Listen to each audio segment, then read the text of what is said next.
Hello everyone, स्वागत है आपका इस वीडियो में। तो आज हम बात करेंगे संपत्ति अंतरण के अधिनियम के अध्याय 2 के बारे में, जो कि कहता है कि ये जो अध्याय 2 दिया गया है, ये अध्याय हम दो रूपों में पढ़ेंगे। पहला रूप होगा इसका जंगम या स्थावर संपत्ति का अंतरण, धारा 5 से लेकर 37 तक पढ़ेंगे, कि जिसमें बताया गया है जंगम और स्थावर संपत्ति दोनों का अंतरण दिया गया है, जो कि 5 से लेके धारा 37 तक देखने को मिलेगा संपत्ति अंतरण अधिनियम में, इस अधिनियम में। और जो इसका दूसरा लिखा है पॉइंट, वह लिखा है स्थावर संपत्ति के अंतरण, यानी जो दूसरा इसमें दिया गया है वह दिया गया है संपत्ति अंतरण। कैसा अंतरण? स्थावर संपत्ति का अंतरण। यानी जो अध्याय 2 है हम दो टाइप में पढ़ेंगे। पहला टाइप कहता है जंगम या स्थावर संपत्ति के विषय में, तो यानी उसके अंतरण के विषय में धारा 5 से लेकर धारा 37 तक पढ़ेंगे। उसका जो दूसरा पॉइंट आएगा, दूसरा पॉइंट इसमें दूसरा रूप दिया गया है, जो दूसरा रूप दिया गया है स्थावर संपत्ति के विषय में, यानी स्थावर संपत्ति के अंतरण के विषय में। उसमें पढ़ेंगे अपन धारा 38 से लेकर धारा 53A तक। पक्षकारों के कार्य द्वारा संपत्ति अंतरण के विषय में। पक्षकारों के कार्य द्वारा संपत्ति अंतरण के इस विषय में का मतलब यह है कि आप इसमें देखेंगे पक्षकारों के कार्य द्वारा। पक्षकारों के कार्य द्वारा यानी पक्षकारों के कार्य कैसे? जैसे दान के द्वारा किसी संपत्ति को ट्रांसफर कर देना, संपत्ति अंतरण कर देना, या फिर विनिमय के द्वारा संपत्ति अंतरण कर देना, और एक्सचेंज के द्वारा संपत्ति अंतरण कर देना। यानी इसमें कई सारे टाइप दिए गए हैं, जिसमें हम आने वाली वीडियो में देखेंगे। यानी पक्षकारों के कार्य द्वारा, यानी पक्षकारों के कुछ एक्शन लिया है, उसके द्वारा संपत्ति का अंतरण देखा गया है इस संपत्ति अंतरण में। तो हम जो अध्याय 2 की बात कर रहे हैं, अध्याय 2 धारा 5 से लेके 53A तक चलता है। जो धारा 5 है उसको आज हम समझेंगे इस वीडियो में। तो आज हम धारा 5 को स्टार्ट करते हैं। धारा 5 का टाइटल कहता है संपत्ति अंतरण की परिभाषा, कि संपत्ति अंतरण क्या होता है, संपत्ति अंतरण का मतलब क्या होता है। तो संपत्ति अंतरण का मतलब होता है, जैसे कि मैंने लिखा है, मैंने कुछ पॉइंटों में इसको बांट दिया है,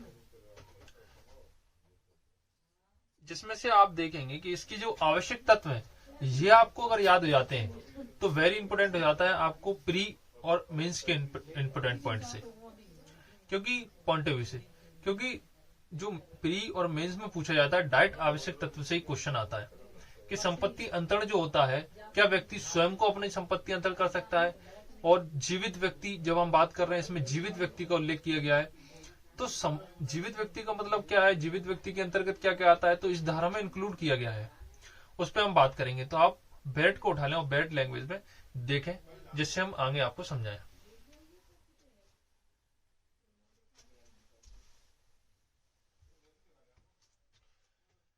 तो इस धारा का टाइटल है संपत्ति अंतरण की परिभाषा। संपत्ति के अंतरण की परिभाषा। संपत्ति के अंतरण की परिभाषा का मतलब यह है कि जो संपत्ति अंतरित की जा रही है, यानी संपत्ति अंतरण यानी संपत्ति का अंतरित करना, यानी उस जो संपत्ति पे, जैसे ए ने अपने स्वामित्व का, जैसे हम विक्रय इसमें पढ़ेंगे आने वाली धारा में, तो उसमें बताया गया है कि संपत्ति अंतरण कैसे, जब स्वामित्व का किसी एक पक्ष से दूसरे पक्ष में संपत्ति अंतरित हो जाती है, तो उसे कहते हैं संपत्ति अंतरण।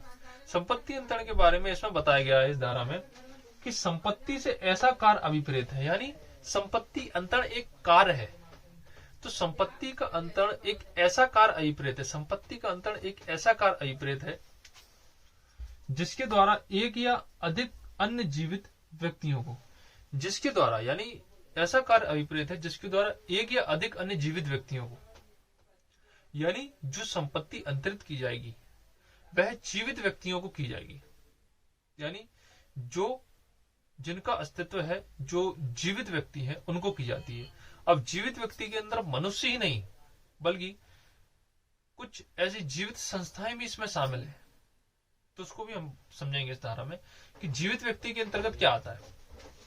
आगे ये धारा कहती है कि या स्वयं को, तो ये धारा यही बताती है कि जो संपत्ति अंतरण है क्या स्वयं को किया जा सकता है। तो मेरा आपसे डायरेक्ट क्वेश्चन है ये वाला, क्या संपत्ति अंतरण स्वयं को किया जा सकता है?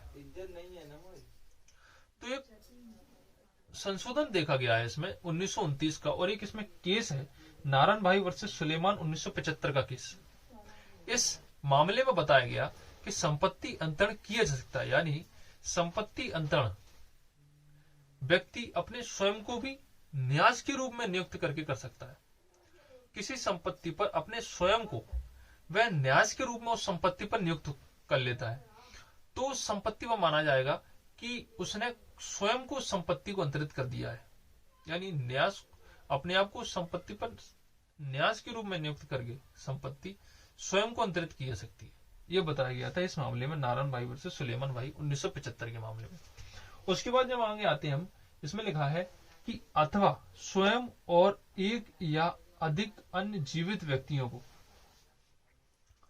इसमें लिखा है कि अथवा स्वयं और एक या अनेक अन्य जीवित व्यक्तियों को, जैसे कि ऊपर पढ़ा था हमने, ऊपर वाली लाइन में पढ़ा था, ऊपर वाली जो पहला दूसरा पॉइंट लिखा है मैंने, उसमें लिखा है कि एक या अधिक अन्य जीवित व्यक्तियों को ट्रांसफर की जाती है, वही लाइन जो लिखी है।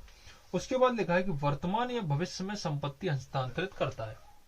वर्तमान में यानी प्रेजेंट में की संपत्ति अंतरित करता है या भविष्य में। अब आप कहेंगे भविष्य में का मतलब क्या हुआ? भविष्य में का मतलब ये है कि जैसे ए है, ए ने विक्रय कर दी बी को, कोई संपत्ति क्या कर दी? सेल कर दी। ये संपत्ति थी, इस सेल को ए ने बी को सेल कर दी, यानी ए ने बी को किसी प्रतिफल के एवज में उस संपत्ति को बेच दिया। अब क्या होता है, इसमें ए ने जो सेल डीड बनवाई थी वह इसमें ये कहता है कि बी के जीवन काल तक और बी के मरने के बाद वह संपत्ति सी को अंतरित की जाएगी। तो इस स्थिति में क्या हुआ, यह संपत्ति बी को तो ट्रांसफर होगी और उसके भविष्य में यानी प्रेजेंट में भी ट्रांसफर होती है और भविष्य में भी ट्रांसफर हो सकती है, जैसा कि आप इसके सेक्शन 13 में देखने को मिलेगा। सेक्शन 13 में लिखा है कि अजन्मे व्यक्ति के पक्ष में अंतरण। सेक्शन 13 में अजन्मे व्यक्ति के पक्ष में अंतरण का मतलब ये कि उसका भी जन्म नहीं हुआ है लेकिन इसके अस्तित्व तक उसका जन्म हो जाता है, यानी सी का जन्म हो जाता है, तो यह संपत्ति उसमें ट्रांसफर हो जाएगी।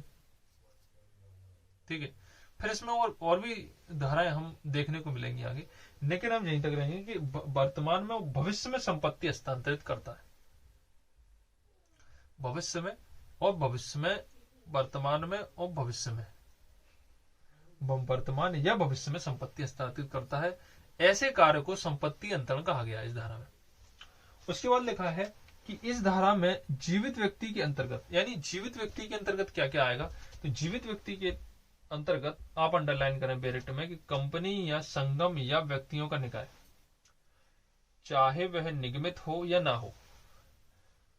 कंपनी कैसे, कंपनी का जो ओनर है या कंपनी का जो सीईओ वगैरह होते हैं या मैनेजमेंट वगैरह जो मैनेजर वगैरह होते हैं, सचिव वगैरह होते हैं, उस आप कहेंगे कंपनी अपने आप में कैसे हो गई जीवित व्यक्ति। कंपनी अपने आप में जीवित व्यक्ति ऐसे हो जाती है, कई सारे मामलों में बताया गया है कि कंपनी इस तरीके से जीवित मानी गई है कि उसमें जो सचिव वगैरह है कुछ भी करते हैं, यानी संपत्ति के द्वारा किसी प्रकार से कुछ दोषपूर्ण कार्य किया जाता है तो उसके लिए कौन मतलब दोषी ठहराए जाते हैं, तो उसमें जो कंपनी के सचिव वगैरह हैं और वर्कर वगैरह हैं वही तो दोषी ठहराए जाते हैं। तो वो वाली बात कर रहे हैं कि कंपनी या संगम, तो उनके द्वारा उन्हें जीवित व्यक्ति कहा गया है इसमें। संगम या व्यक्तियों का निकाय इससे अभिप्रेत है, जीवित व्यक्ति से अभिप्रेत है। उसके बाद इसमें लिखा है कि चाहे वह निगमित हो या ना हो, जीवित व्यक्ति के अंतर्गत आते हैं। और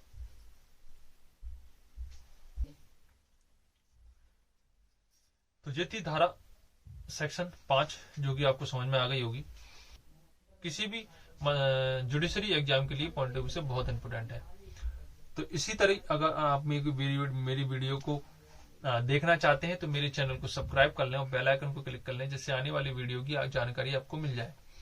और इस वीडियो को लाइक करें और शेयर करें, जिससे जो लीगल से संबंधित स्टूडेंट्स हैं हमारे, उनको इस लीगल चैनल की जानकारी मिले और हमें कमेंट करके जरूर बताएं कि यह वीडियो आपको कैसी लगती है।